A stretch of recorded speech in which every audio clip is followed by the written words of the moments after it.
நேயர்களே, இன்னைக்கு நீண்ட நாட்களுக்கு பிறகு காசாவில் என்ன நடக்கிறது, உண்மையிலேயே அந்த சீஸ் ஃபயர் அமெரிக்கா தலைமையிலான ஹமாஸ், அமெரிக்கா, இஸ்ரேல் மற்றும் அரபு நாடுகளுக்கிடையே ஏற்பட்ட ஒப்பந்தம். அக்டோபர் 10ஆம் தேதி அந்த ஒப்பந்தம் கைச்சாத்திடப்பட்டது. அக்டோபர், நவம்பர், டிசம்பர் சற்றேறக்குறைய 70 நாட்களை அது அடைந்திருக்கிற நேரத்தில் இப்போ காசாவுடைய நிலை என்ன? இந்த cheese fire தொடருமா?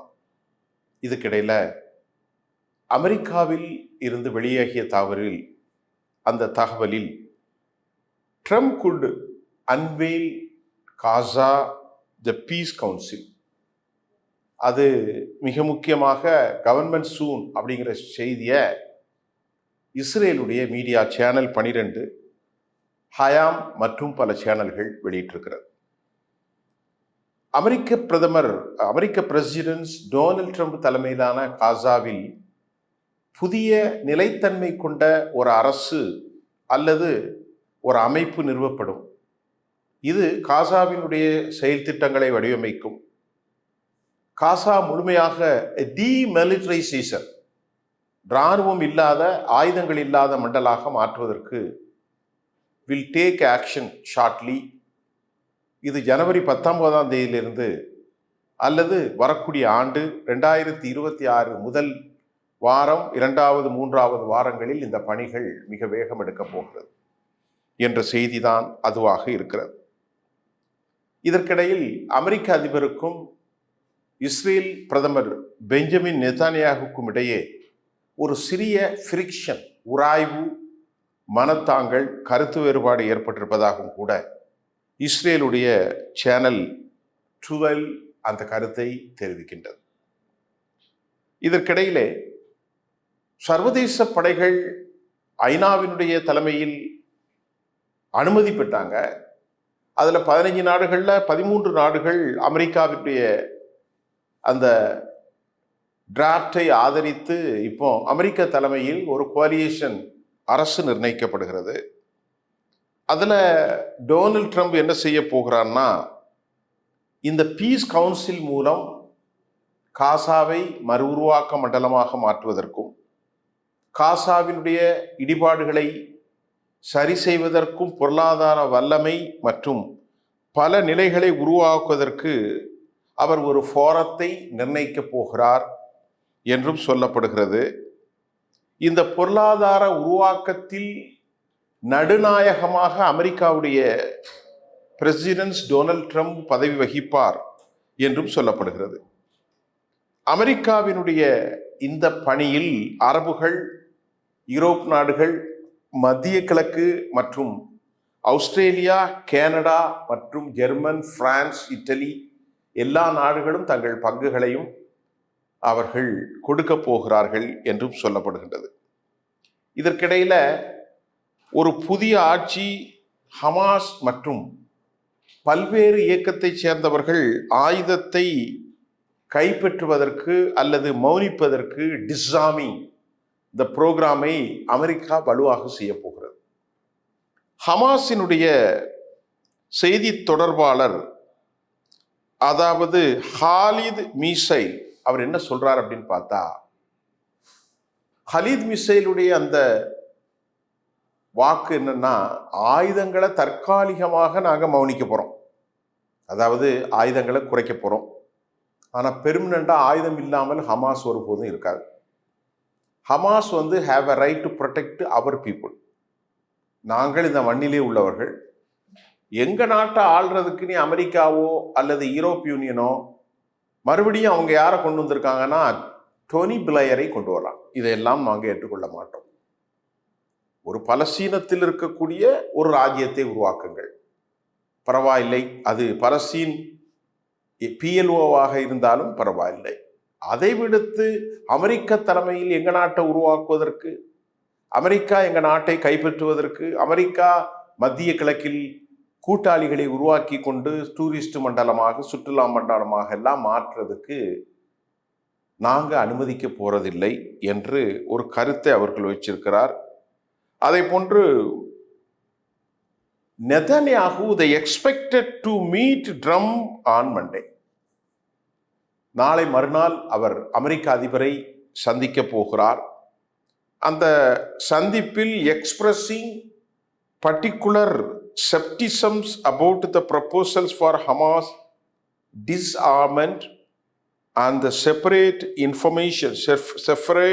informed sources told Israel Channel 12.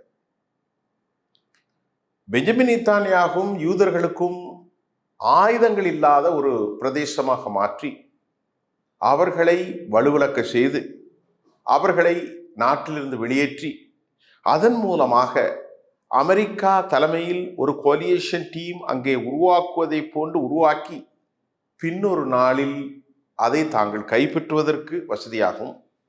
தங்களுடைய இராணுவம் அதை ஒக்குப்பை பண்ணும்போது அங்கே எதிர்ப்பதற்கு ஆளில்லாத ஒரு சூழ்நிலையை ஹமாஸை வெளியேற்றிவிட்டால் தங்களுக்கு சாத்தியம் உருவாகிவிடும் என்று அவர்கள் நம்புகிறார்கள். இந்த திட்டத்தை நன்கு உணர்ந்து கொண்டிருக்கக்கூடிய அரபு பலஸ்தீன படைகள் ஒருபோதும் ஆயுதங்களை நாங்கள் கீழே வைக்கப் போவதில்லை. இந்த சீஸ்ஃபயர்னா அமைதின்னு தானே அர்த்தம். அக்டோபர் 10 டிசம்பர் இன்றைக்கு 27 நாள் ஆகிவிட்டது. அப்ப இந்த விவகாரத்தில் இந்த போரில் இதுவரை இந்த அமைதி போராட்டம் அமைதி நடவடிக்கைகள் ஆரம்பித்த இத்தனை நாட்களில் 406 பலஸ்தீன பொதுமக்கள் கொல்லப்பட்டிருக்கிறார்கள். 1000க்கும் மேற்பட்டவர்கள் அவர்கள் படுகாயமடைந்திருக்கிறார்கள். இந்த 406 பலஸ்தீனியர்கள் including many civilians according to the Palestine minister of health ரொம்ப தெளிவாக சொல்றாங்க.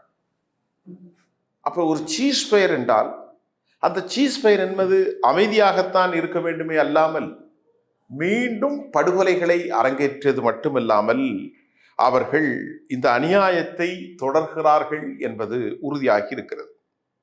இதுக்கு இடையில இஸ்ரேல் நியூட்ரிஷன் ஃபுட் அனுப்புவதில் 600 ட்ரக் அல்ல, வெறும் 150 ட்ரக் மட்டும்தான் அனுப்பப்படுகிறது. இதுவும் இந்த ஒப்பந்தத்தை மீறிய செயல். இதற்கிடையில் இஸ்ரேலுடைய டிஃபென்ஸ் மினிஸ்டர் இஸ்ரேல் கர்ட்ஸ் என்ன சொல்றாருன்னா, the minister Israel Katz will never leave Gaza, நாங்கள் ஒருபோதும் காசாவில் இருந்து வெளியேற மாட்டோம். டிஸ்பைட் த சீஸ்ஃபயர் பிளான் இருந்த போதிலும் எப்பன்னா recalling the Israel future full withdrawal அப்படின்னா அவர் கருத்தை அவர் வைக்கிறார். இப்போ அமெரிக்கா ஒரு frustrated by what is the perceive as Israel disagreed for the ceasefire and delay the tactics that hamper. இப்போ அமெரிக்காவினுடைய இந்த கோபத்திற்கு இந்த தயக்கத்திற்கு மிக முக்கிய காரணம் இஸ்ரேலுடைய நடவடிக்கைகளில் அவர்கள் அதிருப்தி அடைந்திருந்தாலும் கூட இஸ்ரேலுடைய கருத்தாக்கத்தை அமெரிக்கா வழிநடத்தி கொண்டு வருவதையும் நாம் பார்க்க முடிகின்றது. அமெரிக்காவுக்கு 2 பிரச்சனை. மத்திய கிழக்கில் இருக்கும் தனது கூட்டாளிகளான அரபுகளையும் அவர்கள் சமன்படுத்த வேண்டும். நான் ஒரு யூதன், அமெரிக்காவின் முதல் யூத பிரசிடென்ட் என்று தன்னை அன்றைக்கான ஹனூகா திருவிழாவில் யூதர்களுக்கு மத்தியில் புகழாரம் சூட்டி கொண்ட ஒரு யூதனான அல்லது கிறிஸ்தவ யூதனான டொனால்ட் ட்ரம்பிடத்தில் அமெரிக்காவிடத்தில் ஒரு நியாயத்தை எதிர்பார்ப்பது நம்முடைய அறிவுக்கு விதிக்கப்பட்டிருக்கக்கூடிய ஒரு பாடை, ஒரு சாவுமணி, ஒரு பேரலைஸ்ட், ஒரு திங்க் அல்லாத ஒரு நிலை என்றை நான் அதை அவதானிக்கின்றேன். இதற்கு இடையில இப்போ பேர் வெளியிடப்படாத யுஎஸ் அஃபீஷியல் என்ன சொல்றாருன்னா, ஏற்கனவே இம்ப்ளிமெண்டேஷன் இந்த உலக நாடுகள் தோண்டி எகிப்தில் கொண்டு வந்த சீஸ்ஃபயருடைய இம்ப்ளிமெண்டேஷன் ஆல்ரெடி ரொம்ப டிஃபிகல்ட்டாக இருக்கு. அதை வழி நடத்துவதில் சிக்கல். அதையும் தாண்டி தற்போது இஸ்ரேலுடைய ரொம்ப நடவடிக்கை, இஸ்ரேல் என்ன மோசமா என்னன்னா மேக் இட் ஈவன் ஹார்டர், மேலும் மேலும் பிரச்சனைகளை இஸ்ரேல் சிக்கலாக்கி கொண்டிருக்கிறது என்பதையும் அமெரிக்காவினுடைய அஃபீஷியல் தெரிவித்திருக்கிறார். இதற்கிடையே மத்திய கிழக்கு திட்டத்திற்கு தலைமை தாங்கும் லிசர் அவர் என்ன சொல்றார் அப்படின்னு பார்ப்போம். அவர் என்ன சொல்றாருன்னா, இஸ்ரேல் தனது முழு படையும் திரும்ப பெறும் மற்றும் காசாவில் ஒரு தொழில்நுட்ப பலஸ்தீனிய அரசாங்கத்தை நிறுவுதல் போன்ற முக்கிய ஆயுத விதிகளை உடனடியாக வெளியேறும் அழுத்தம் இல்லாமல் இஸ்ரேல் அவர்கள் பின்பற்ற விரும்பவில்லை. இஸ்ரேலை பொறுத்தவரை எப்படியாவது ஒரு கொலாப்ஸ் வர வேண்டும். இது மாதிரி கொண்டு வைத்து விட்டு இஸ்ரேலை பொறுத்தவரை என்ன சொல்றாருன்னா, காசாவில் இஸ்ரேலுக்கு என்ன இருக்குன்னா, பலஸ்தீனர்களை வரம்பில்லாமல் கொலை செய்வதற்கு அவர்கள் விரும்புகிறார்கள். கொன்று குவிக்க வேண்டும். இதுதான் அவனுடைய நடவடிக்கை. இந்த பீஸ் பிராஸ், சீஸ் பிராஸ், அப்புறமா இதெல்லாம் தேவையில்லை. பலஸ்தீனர்கள் மனிதர்களே அல்ல, அவர்களை கொலை செய்ய வேண்டும். அதற்கு இடையாமல் இன்றைக்கு இவ்வளவு காலத்தில் பலாயிரக்கணக்கான பேரை நாங்கள் கொண்டிருப்போம். இப்ப 400 உயிர் தான் போயிருக்கு. அது அவனுக்கு பெரிய இடையூறு. இந்த நிலையில நிச்சயமாக ஒரு சட்டபூர்வமான ஆட்சி இருக்கும் வரை மேலும் அது பல விஷயங்களை ஏற்றுக்கொள்ள வேண்டிய கட்டாயத்தில் இல்லாவிட்டால் அது நிலைத்திருக்கும். அதுக்கு இஸ்ரேல் விரும்ப மாட்டாங்க. அது மட்டுமல்லாமல் நேற்று இந்த நாட்டில் உலகத்தில் கிறிஸ்தவர்கள் அவர்களுக்காக பிரேயர் செய்தாலும் பெத்லஹேமிலும் ஜெருசலேத்திலும் கிறிஸ்தவ கொண்டாட்டங்களின் போது கடும் இடையூறுகளை அவர்கள் செய்தார்கள். அதை போன்று ஒரு கொடூரமாக தொழுகையில் ஈடுபட்டிருந்த இஸ்லாமியர் ஒருவரை வாகனத்தின் மூலம் அடித்து கீழே தள்ளுகிற காட்சியும் ஒரு பெரும் பரபரப்பை ஏற்படுத்தியிருக்கிறது. வியாழக்கிழமை ரமல்லாவிற்கு வடக்கே உள்ள டெய்ர் ஜரீர் கிராமத்தில் தான் ஒரு ஓரமாக காட்டுப்பகுதியில் தொழுது கொண்டிருந்த ஒரு இஸ்லாமிய பெரியவரை இந்த யூத இராணுவத்தின் மூலம் தன் வாகனத்தில் அடித்து அவர் கீழே தள்ளுகிற காட்சி பெரும் சிக்கலை, பெரும் பதட்டத்தை உலக அளவிலே ஏற்படுத்தியிருக்கிறது. இஸ்ரேலை பொறுத்தவரை தற்போது அமெரிக்காவுக்கு செல்வதின் நோக்கம் ஈரானோடு போர் புரிவதற்கு ஒரு தூபம் போடுவதாகவும் செய்திகள் வந்திருக்கிறது. ஈரான் IRGC மற்றும் இராணுவ தலைமை ஈரானில் பிரதானமான 5 நகரங்களை ஏவுகணை வலைத்திட்டத்தில் ஏர் டிஃபென்ஸ் சிஸ்டத்திற்கு கீழ் கொண்டு வந்து விட்டார்கள். அமெரிக்காவும் இஸ்ரேலும் எந்த நேரமும் தாக்குதல் நடத்தலாம் என்ற பதட்டமும் அங்கு தொடர்கிறது. இந்த பதட்டத்தின் மூலம் பல்லாயிரக்கணக்கான ஏவுகணைகளை ஒரே நேரம் 12 நாள் போரில் தாங்கள் பெற்ற அனுபவங்களின் மூலம் நல்லது கெட்டதல்களை நன்கு உணர்ந்த ஈரான் ஒரு மாஸ் ஏவுகணை வீச்சின் மூலம் நிலைக்குலையை செய்து இஸ்ரேலை துவம்சம் செய்வதற்கான ஒரு நிலைப்பாடு அங்கே உருவாகியிருக்கிறது. அந்த அளவிற்கு வலிமையான தாக்குதலை நடத்த ஈரான் திட்டமிட்டிருப்பதாகவும் மத்திய கிழக்கிலிருந்து செய்தி வருது. எந்த திட்டமிட்டாலும் பெஞ்சமின் நெத்தன்யாகு போர் நிறுத்தத்தை அவன் விரும்பவில்லை. சீஸ்ஃபயர், நலப்பணிகள், பொருளாதார மண்டலம் இதையெல்லாம் யூதர்களை வெளியேற்றி ஒருபோதும் நடக்காது என்று இஸ்ரேல் சொல்கிறது. ஆக இந்த நிலையில் காசாவில் மிசைல் போன்றவர்கள், ஹமாஸ் தலைவர்கள் ஆயுதங்களை நாங்கள் ஒருபோதும் வைக்க மாட்டோம், கண்டிப்பாக நாங்கள் போராடியே ஆவோம் என்று சொல்கிறார்கள். இப்ப இந்த கூட்டு பணியில அமெரிக்காவோடு இணைந்திருக்கிற பாகிஸ்தான் ஒரு 3000 to 5000 இராணுவ வீரர்களை அனுப்ப ஒப்புக்கொண்டதாகவும் செய்திகள் வந்திருக்கிறது. பாகிஸ்தான் அமெரிக்காவுக்கு மேல் இங்கே இந்த பணிகளை ஈடுபட விருப்பம் தெரிவித்திருப்பது என்ன காரணம் என்பது புரியவில்லை. ஆனால் தற்போதைய கொதிநிலையில் அமெரிக்காவின் தலைமையிலான இந்த ரீஎஸ்டாப்ளிஷ்மெண்ட் ஃபோர்ஸ் இறங்கினால் அது அங்கே அமைதியை கொண்டு வருவதற்கு பதிலாக மீண்டும் ஒரு கன்ஃபரன்டேஷனை உருவாக்கும் என்பதில் எந்த மாற்றமும் இல்லை என்று சொல்கிறார்கள்.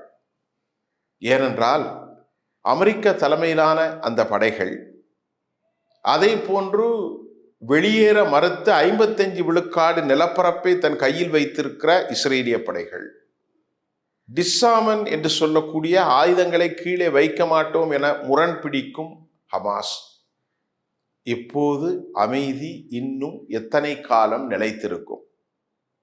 பெரும் சிக்கலில் இது போன்ற சூழல் காணப்படுவதாக நாம் இந்த செய்தியின் மூலம் தெரிந்து கொள்ளக்கூடியதாக இருக்கிறது. இன்னும் அடுத்த செய்தியில் ஹமாஸ் மற்றும் பலஸ்தீனத்தில் நிரந்தர அமைதி தொடருமா அல்லது அது காணல் நீர்தானா என்பதை நீங்கள் இந்த செய்தியிலே புரிந்திருப்பீங்க. மீண்டும் அடுத்த செய்தியில் உங்களை சந்திக்கின்றேன். நன்றி.